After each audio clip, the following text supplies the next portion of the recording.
Mr. Schock now.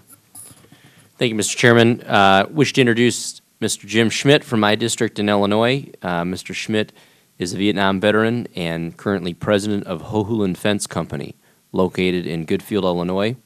Hohulin Fence was founded over 100 years ago and is credited as being the first to commercially manufacture chain-link fence fabric here in the United States.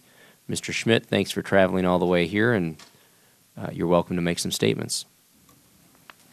Good morning, Mr. Chairman and distinguished members of the committee. I am James Schmidt, president of Hohulin Fence Company. Thank you for the opportunity to present the views of Hohulin Fence on our experience as a small veteran-owned business trying to survive in a down economy with limited funding. Hohulin Fence Company was established in 1897, some 112 years ago, as a family-owned company in Goodfield, Illinois, a small farming community in central Illinois. Hohulin Fence was the first company in the United States to weave chain-link fence commercially. That first contract was for 396 feet of 48-inch high chain-link fence with one gate for the grand sum of $26.90 installed. Today, that wouldn't pay for the gate hardware. The Hohulin brothers were an inventive group who took the first hand-operated machine and engineered and designed an automatic weaving machine which increased production immensely. The Hohulins went on to increase their business, including selling weaving machines to Cyclone Fence Company of Waukegan, Illinois, for World War I-based security. Through the years, the company survived both World Wars and the Great Depression. Although a conservative family, the Hohulins were always able to provide for their families and those of their employees. Today, Hohulin Fence is still family-owned. In fact, I married the youngest daughter of one of the third-generation brothers. I have two Hohulin fifth-generation employees. We are a union company which services approximately a 100-mile radius, selling and installing commercial and industrial fences to universities, schools, sports facilities, government facilities, private company, parks, utilities, and pipeline companies. As everyone in this room knows, the current economic climate has been extremely difficult for small contractors and the customers we serve. Our larger manufacturing customers continue to reduce staffing and cut back production. All municipalities are struggling with declining sales tax revenues, and at the same time, residents have reduced their discretionary spending. Every market we serve has been impacted. This has had a direct impact on our business. In 2007, we posted revenues of approximately $4 million.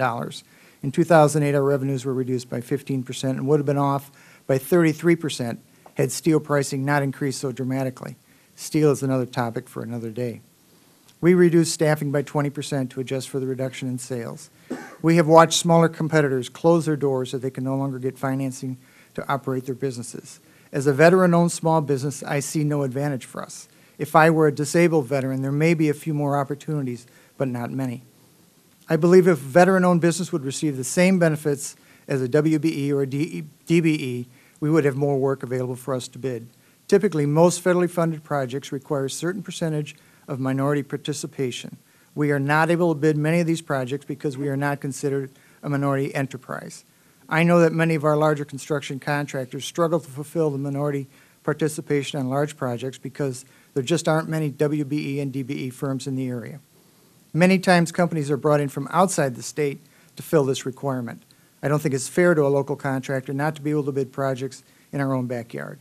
Also, the WBE and DBE are able to place a higher bid and receive the contract.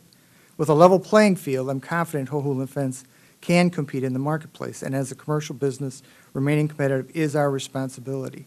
What we need from Congress are the right policy actions to ensure the playing field remains level. Congress and the administration must ensure that the funds available through the American Recovery and Reinvestment Act are made accessible by small business through equitable contract administration. Currently, our country seems to be paralyzed by the fear of the unknown, whether they'll have a job or not tomorrow, whether they'll lose their home or not, whether they can provide for their families or not. We're all looking to Washington for an answer. Mr. Chairman, I applaud the efforts of you and your colleagues on the committee to bring the voice of small business into this important debate. I look forward to working with you and your colleagues in support of small business in the current economic climate.